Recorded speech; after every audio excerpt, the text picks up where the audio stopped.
When the Pilgrims landed at Plymouth Rock, America possessed the mightiest and most varied forest stand on the surface of the earth. It was so vast in extent that no one ever stopped to think it could be exhausted. But forests are vulnerable unless well managed. In the early days, our forests were blindly attacked. So the frontier steadily retreated westward before the axe and the saw, and the virgin forest shrank.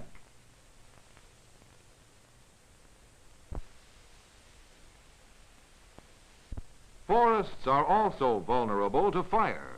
Each year, fires burn an area larger than the combined states of Delaware and Rhode Island. And the forest is vulnerable to insect pests, which contribute a vast share to its demolition. Until recently, no one ever thought of timber as a crop to be harvested at regular intervals and cared for at all times. We cut our forests, exposed them to fire, and allowed them to be ravaged by pests without thought for the future. And we have wasted our wood in other ways. For every 100 trees that are cut, the equivalent of only 43 is made into useful products. From 22, the wood is used as fuel. From 35, it is wasted and broken and burned like this. Or the poorer logs left to rot because they cost too much to salvage. In 1909, our forest resources of saw timber were approximately 3,000 billion board feet. By 1945, in the face of sharply increasing demand, they had shrunk to an estimated 1,600 billion board feet and of poorer quality, for much of the best timber had been cut. Today we are still cutting 3 trees of saw timber size for every 2 that grow.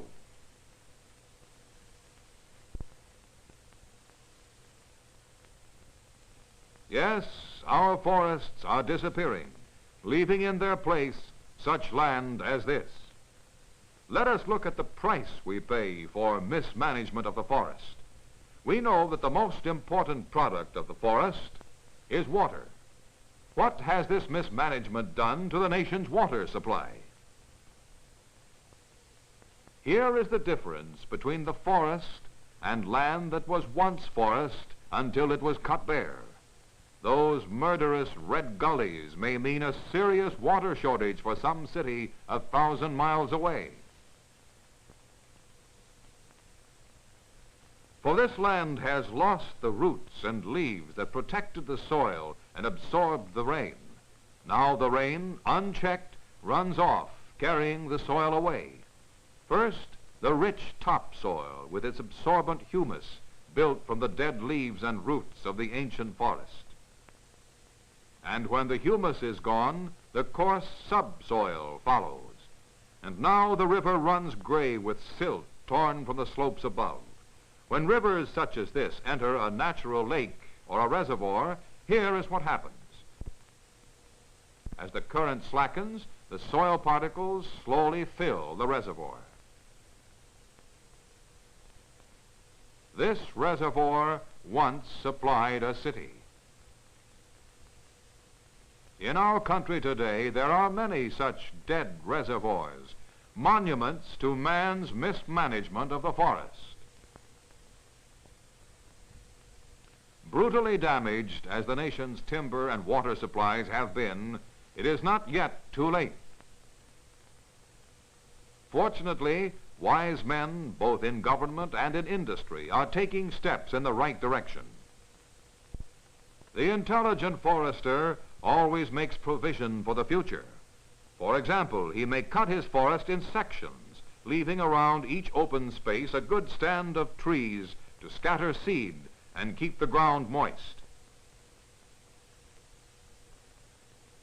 When the seedlings are well started, another section may be cut. Thus, each area will renew itself, and so the forest will produce a steady flow of timber. As the young trees grow, they should be spaced close together, forcing each tree to put its strength into its topmost shoot. reaching upward for the sunlight so the trunk will grow tall and straight. As the young trees grow taller, the forest may be thinned. Trees like this that are bent and defective removed, giving the young and perfect trees the moisture and light and space to grow many times faster. The difference between a forest that has been properly managed and one that has been ignorantly cut is the difference between life and death. In harvesting and milling the timber crop, much waste may be avoided by building pulp mills or factories near the forest sawmills and by finding better ways to use the wood. For example, here is a city completely dependent on the forest. Here, the wise management of one logging company seeks the best use of every forest product. In this city, a single factory gets enough wood scraps from the sawmills to produce thousands of feet of building board each day from wood that would ordinarily be wasted. But these good practices of cutting, replanting, and reclaiming waste are all too rare today. Why?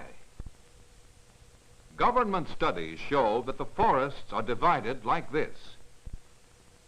U.S. national forests, 65 million acres. Managed well, 80%. Fair, 19%. Badly, 1%. Pulp companies, 14.5 million acres. Managed well, 33%. Fair, 49%. Badly, 18%. Lumber companies, 34.5 million acres. Managed well, 25%. Fair, 27%. Badly, 48%. Other owners, 130 million acres. Managed well, 5%. Fair, 30%.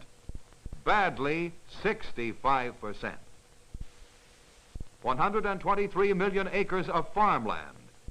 Managed well, 4%. Fair, 23%. Badly, 73%. Clearly, the chief problem lies with the small owner. And we must learn the very simple cardinal rule before it is too late, that every man who owns woodland, whether it be 50 acres or 50,000, is a trustee responsible to the nation and to the next generation for the proper management of his forest. But the small owner faces many difficulties. He knows that a timber crop takes many years to grow, and that while it is growing, he runs the risk of fire and pest, and that often he must pay a stiff tax for his standing timber.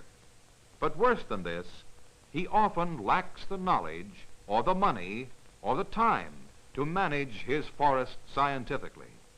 What can be done about it? This can be done about it. State and federal agencies can provide more technical advice and assistance to the owner in tending, in harvesting, and in marketing his crop.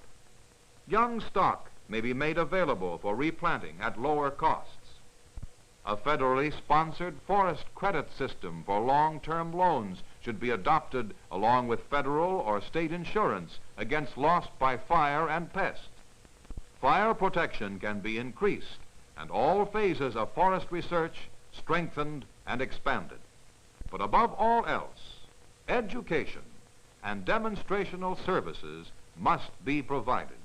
Such a program will cost money, but it is worth it.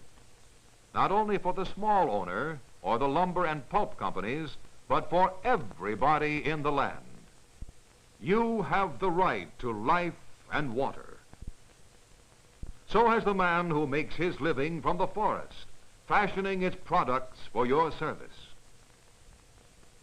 But against a ruined forest, your right and his, your life and his, can weigh exactly nothing.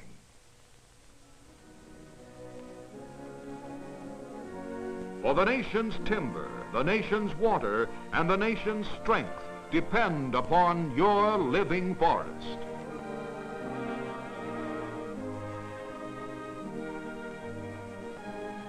Guard that forest as you would guard your life and the lives of your children.